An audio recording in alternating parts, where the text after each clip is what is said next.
Salut les amis, on se retrouve aujourd'hui pour réaliser notre galette d'épiphanie tirée de la box feuilletée disponible sur notre site web fabricapatisserie.com qui s'affiche juste là en haut à gauche de votre écran.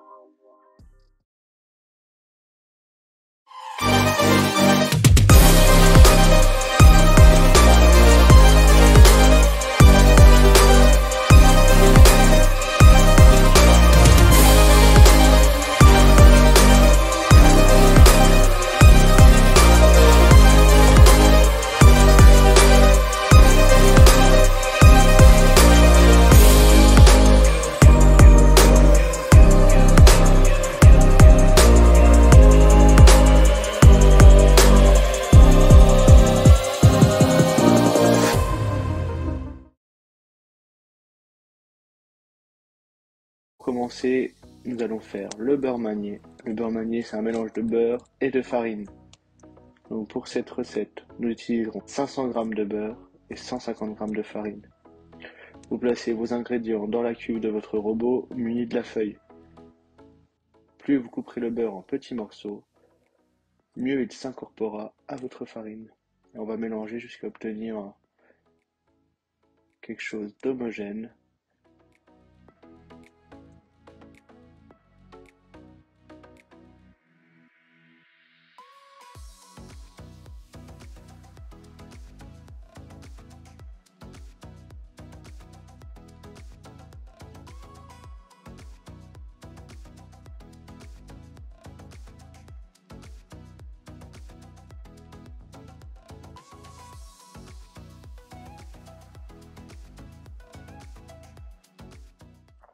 Vous récupérez votre préparation, vous la placez dans une feuille de papier sulfurisé assez grande.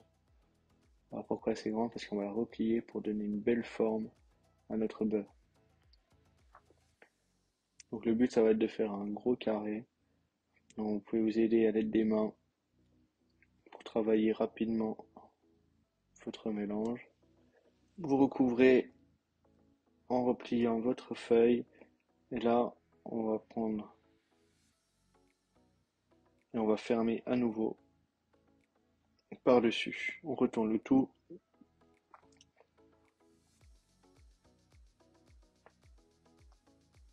On va commencer à aplatir avec le rouleau. Donc pour faciliter le travail, vous allez presser petit à petit votre beurre avec le rouleau. Ça va permettre de le détendre gentiment avant de l'étaler.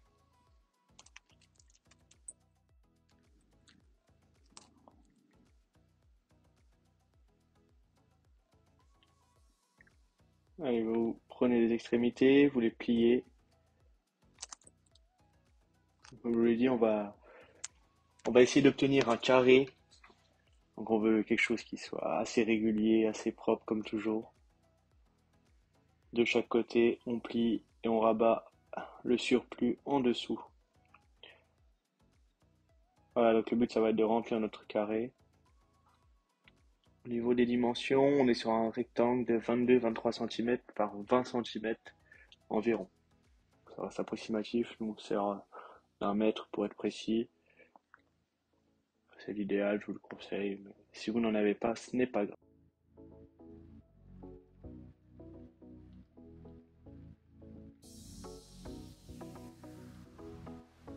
Vous placez ensuite votre pâteau au frais pendant 1 heure à 3 degrés. On va ensuite réaliser ce qui s'appelle une détrempe. Donc la détrempe, c'est le deuxième élément de la pâte feuilletée. Donc la pâte feuilletée, pour rappel, c'est des couches successives de pâte, qu'on appelle la détrempe, de beurre, de pâte, de beurre, etc. Donc pour réaliser cette détrempe, 500 g de farine, 300 g d'eau froide et 13 g de fleur de sel. Donc dans la même cuve de robot, vous y versez la farine, le sel et l'eau. À l'aide du crochet, on va malaxer notre préparation. Je vous passe l'étape. Ça fait souffrir le robot. Mais maintenant, il y a un petit nouveau qui est arrivé.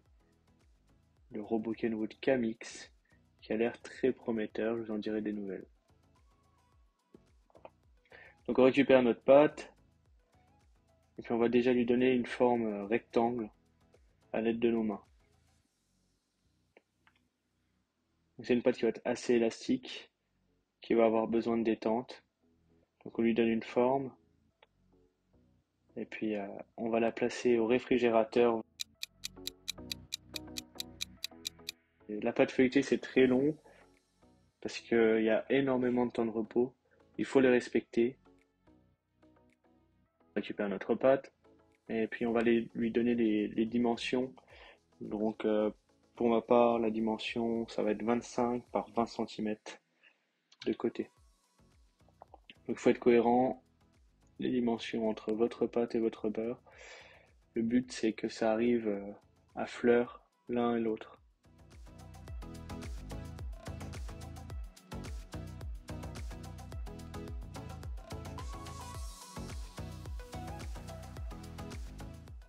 On met notre pâte de côté, on récupère maintenant notre beurre.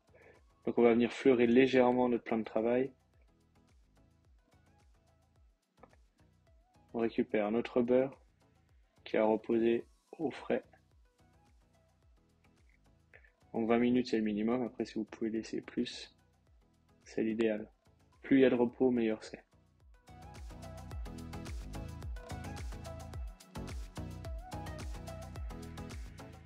On couvre un peu de farine pour pas que ça colle au rouleau. Donc le but maintenant ça va être d'étaler notre beurre. Donc les dimensions pour nous ça sera 25 par 40 cm.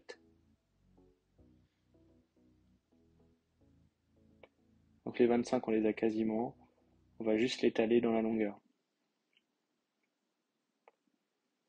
Donc on réalise cette recette avec du beurre doux, c'est du beurre qui est accessible à tout le monde, qui se trouve facilement en grande surface. Normalement la pâte feuilletée se réalise avec du beurre de tourage. Le beurre de tourage c'est un beurre qui est plus riche en matière grasse, 84%, le beurre doux c'est 82%.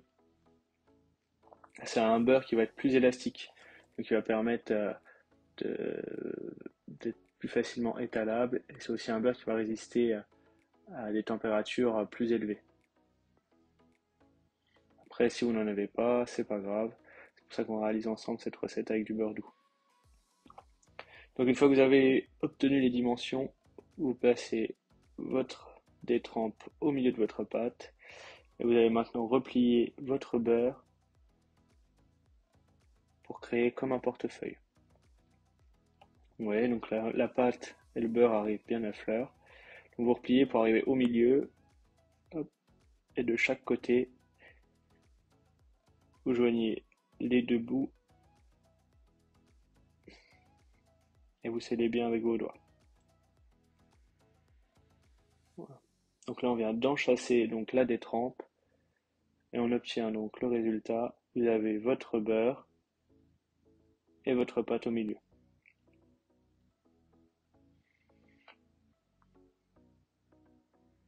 On va ensuite découper les bords.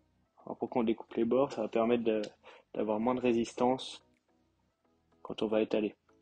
C'est une technique, il y en a qui l'utilisent, d'autres qui ne l'utilisent pas. Moi j'aime bien faire ça.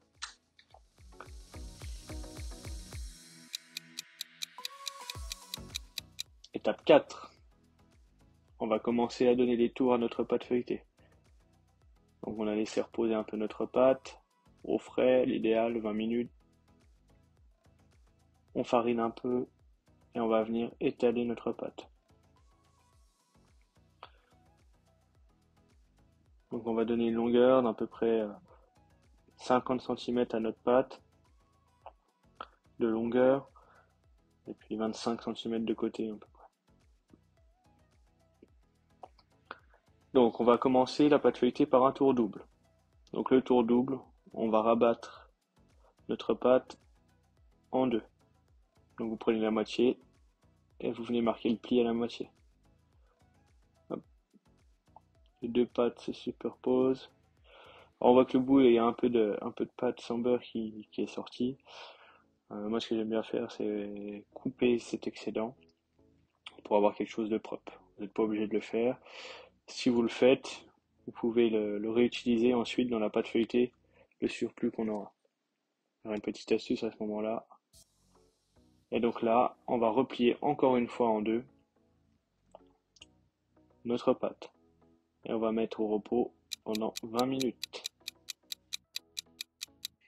On récupère notre pâte qui a reposé pendant 20 minutes et on va réaliser un tour simple.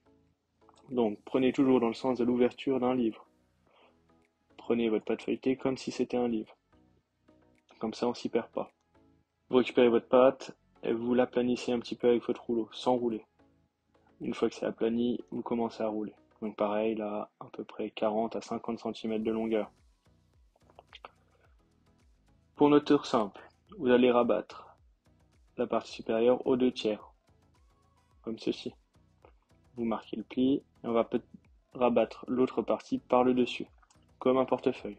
Donc vous vérifiez bien, il ne faut pas qu'il y ait de trou au niveau du pli. Vous rectifiez, vous rallongez, vous rétrécissez un petit peu, mais il faut que la pâte arrive à fleur. Une fois qu'elle arrive à fleur, vous récupérez votre pâte et on obtient ceci. Donc on voit les superpositions de couches. Donc on a donné 3 tours. Vous pouvez en donner plus, si vous voulez, vous pouvez donner encore un tour simple pour avoir quelque chose de plus feuilleté. On la place ensuite au réfrigérateur pendant 24 heures. Donc toujours pareil, vous filmez bien à chaque fois que vous passez au réfrigérateur, vous filmez bien votre pâte pour éviter qu'elle se dessèche. Pendant ce temps, on va réaliser la crème frangipane. Donc la crème frangipane, c'est une crème pâtissière et une crème d'amande. Donc vous réalisez une crème pâtissière classique. Pour ceux qui n'ont jamais réalisé de crème pâtissière, on va la réaliser ensemble. Faites chauffer votre lait et votre vanille. Donc nous, on utilise des gousses broyées. Donc c'est pour ça que c'est une texture qui est assez poudreuse. Donc on va faire chauffer tout ça. Nous, ce qu'on aime faire, c'est monter un peu de lait en température et puis laisser infuser pendant 1 heure ou deux pour avoir des bons arômes de vanille. Dans un cul de poule, vous mettez votre œuf et votre sucre. On va blanchir l'ensemble.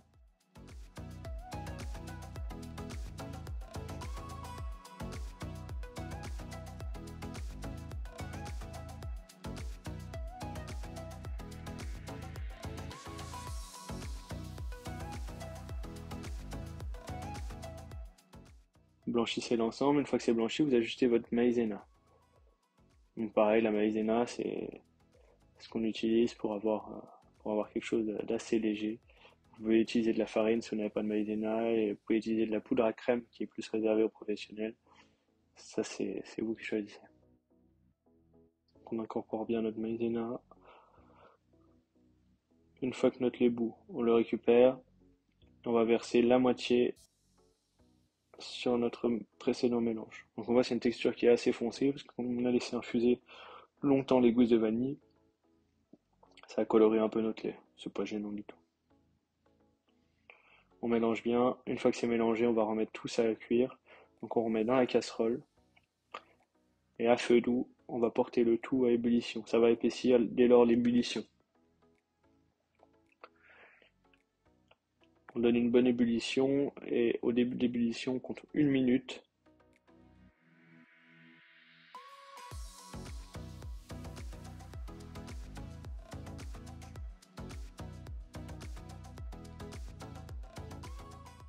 Une fois que notre crème est épaisse, on la débarrasse et on va la filmer au contact. Donc le film directement sur la crème pour éviter qu'elle ne croûte. Donc soit vous la laissez au frigo, si vous ne l'utilisez pas le jour même, soit vous pouvez la laisser à température ambiante refroidir 30 à 40 minutes. Pendant ce temps, on va réaliser notre crème d'amande. Donc vous réalisez un beurre pommade. Pour réaliser votre beurre pommade, vous récupérez votre beurre, vous le placez 10-15 secondes au micro-ondes pour qu'il soit légèrement mou. Vous le récupérez dans votre cul de poule et puis vous allez le malaxer avec une spatule. Nous, on réalise cette crème d'amande au cul de poule. Après, moi, ce que je vous conseille de faire, c'est de le réaliser au robot directement. Une fois que vous avez votre beurre pommade, vous ajoutez votre sucre et on va crémer l'ensemble. Donc crémer, c'est mélanger le beurre et le sucre ensemble pour obtenir une texture crémeuse. On ajoute ensuite nos œufs, un par un.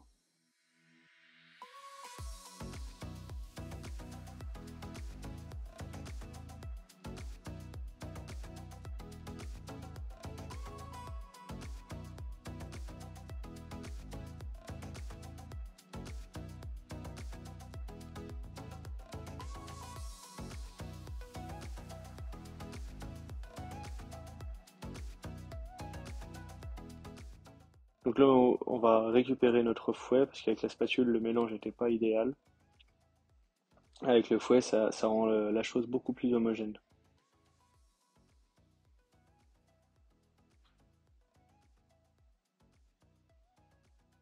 Et pour finir, on va ajouter notre poudre d'amande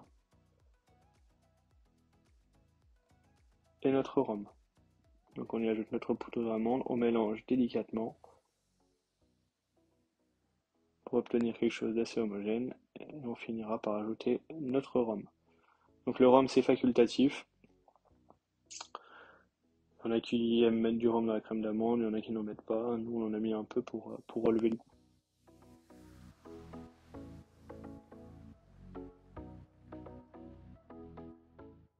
Une fois qu'on a obtenu notre crème d'amande et que la crème pâtissière est refroidie, dans la cuve de robot, vous allez verser votre crème pâtissière et votre crème d'amande.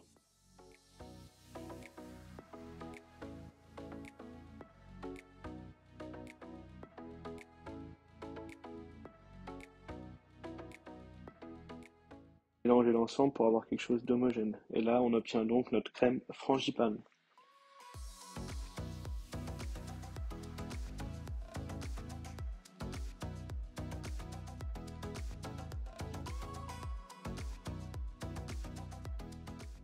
Donc pour pocher, on va pocher l'ensemble. Donc moi, je vais utiliser le tube de 2 billets, donc qui est en vente sur notre site internet, sur notre boutique en ligne. Vous aurez le petit lien dans la description et qui s'affichera sur l'écran. C'est un outil qui est vraiment sympa, qui permet de faciliter le travail de la poche à douille. Pour toutes les personnes qui n'ont pas l'habitude de travailler avec la poche à douille, c'est vraiment quelque chose de sympa. Donc nous, on l'utilise assez souvent, même en tant que professionnel. C'est quelque chose qui est assez simple, on peut pocher sans effort. Allez, on va commencer le montage de notre galette. Vous récupérez votre pâton qui a reposé 24 heures au frigo. Vous le coupez en deux. On va réaliser le dessus et le dessous. Donc regardez, on a obtenu notre feuilletage. Regardez ce qu'on obtient. Donc les couches successives de beurre et de pâte avec les 3 tours qu'on a réalisés. Donc vous récupérez votre pâte, vous la farinez un peu pour éviter qu'elle colle et puis vous allez un peu appuyer dessus avec votre rouleau pour détendre le beurre. Ça va permettre d'avoir quelque chose de plus simple à étaler. Ensuite, vous étalez votre pâte. Donc un quart de tour à chaque fois. Vous tournez votre pâte. Vous vérifiez. Vous avez dans la box à pâtisser la semelle en carton qui va représenter la taille des ronds pour les galettes. Nous, on utilise un cercle. Vous pouvez utiliser ce que vous voulez. Si vous avez un cercle à disposition de 30 cm, vous pouvez. Et ensuite, on va venir découper notre pâte délicatement. On a aussi passé le rouleau pique-vite, qui est disponible dans la box. Ça va permettre d'éviter à notre pâte de trop feuilleter et de trop gonfler. Donc c'est un conseil que je vous donne. À chaque fois que vous utilisez une pâte, n'hésitez pas à passer un petit coup de rouleau pique-vite dessus. C'est ce qui remplace en fait la fourchette qu'on utilise à la maison quand on fait une quiche ou une tarte. Et on va ensuite passer au deuxième cercle.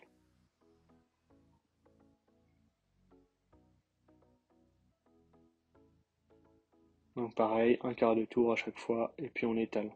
Au niveau de l'épaisseur, on veut quelque chose de régulier. Au niveau de la taille, on va être sur 1,5, 2 mm environ. Donc pareil, vous prenez votre cercle, votre rond en carton et vous venez découper tout autour.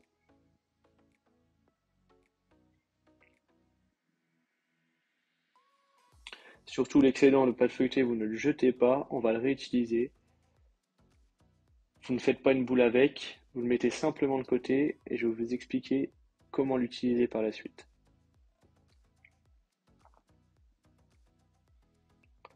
Donc pareil, vous prenez votre rouleau pique-vite et vous venez piquer votre pâte délicatement.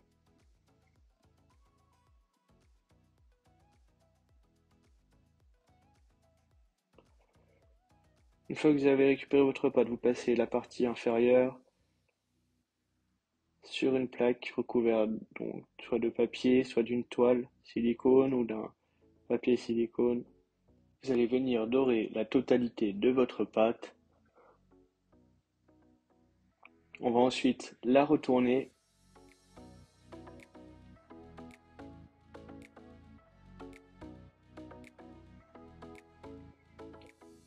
Et on va ensuite dorer le contour.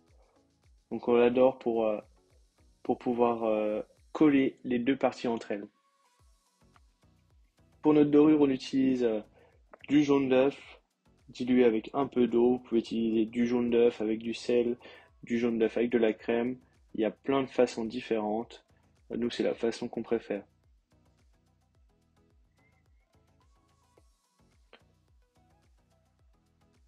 Vous récupérez ensuite votre tube ou votre poche à douille et on va venir faire un bel escargot depuis le centre de notre galette. Donc surtout quand vous faites ça, n'allez pas trop sur les bords. Si vous allez trop sur les bords, votre pâte va s'étaler à la cuisson, ça va couler partout et vous n'aurez plus de crème d'amande à l'intérieur et tout sera sur votre plaque à l'extérieur.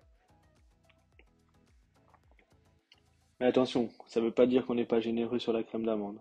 C'est le meilleur, donc on y va. On trouve le juste milieu pour la quantité.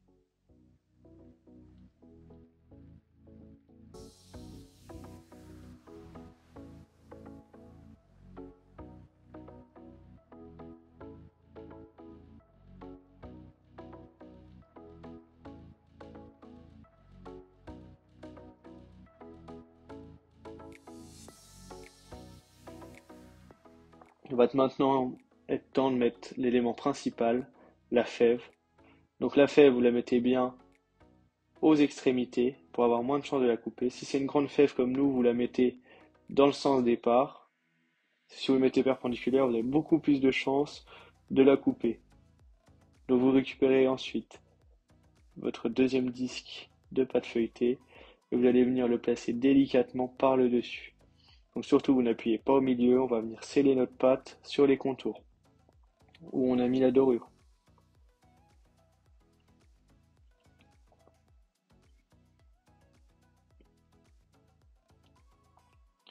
Pour finir, on va dorer notre galette. Donc on la dore des deux côtés. C'est normal, on veut quelque chose qui soit bien doré, même en dessous, même au-dessus. Et on va la placer maintenant au réfrigérateur pendant 12 heures. Allez, c'est le petit point astuce que je vous le disais tout à l'heure. Pour l'excédent de votre pâte feuilletée, vous récupérez et vous allez le replier sur lui-même. Surtout, ne faites pas de boule avec. Si vous faites une boule, tout le feuilletage sera cassé et votre pâte ne feuilletera plus. Alors qu'en la pliant en deux à chaque fois, vous allez continuer à faire feuilleter la pâte.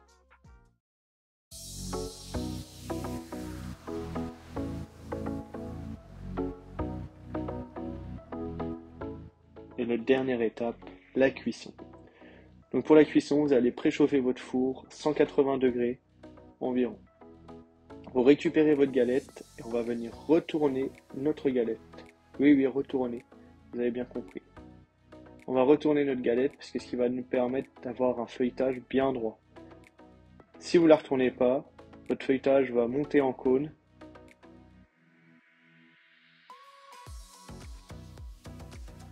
On retourne notre galette. Et ce qu'on va faire, on va venir redorer une deuxième fois notre galette.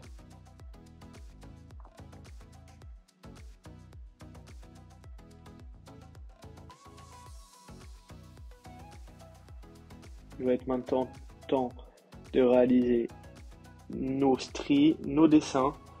Donc nous on va prendre une fourchette, on va simplifier la vie, une fourchette et on va strier comme un gâteau basque. Après vous pouvez utiliser l'envers d'une pointe de couteau. Vous pouvez ne pas la strier si vous voulez, c'est vous qui voyez. Vous pouvez faire des dessins dessus. Vous êtes libre de choisir. Dernière petite astuce, pour que notre galette n'éclate pas, on va venir à recouvrir d'une seconde plaque. Donc on prend des poids assez hauts, au niveau de la hauteur on va être sur 10 cm environ. Alors ça c'est totalement facultatif, nous on le fait, vous n'êtes pas du tout obligé de le faire. Et vous allez venir recouvrir votre galette avec une seconde plaque. Ça va permettre d'avoir quelque chose de régulier. Et on passe à la cuisson 30 à 40 minutes à 180 degrés. Et voici ce qu'on obtient, une galette maison à la frangipane avec un feuilletage hyper croustillant. Ça donne pas envie tout ça? Et maintenant temps de tirer les rois. Allez les amis, j'espère que cette vidéo vous a plu. Si vous avez aimé, laissez un petit pouce bleu. Abonnez-vous pour suivre nos nouvelles recettes. Et on se dit à très vite sur la Fabrique à pâtisserie. Ciao ciao!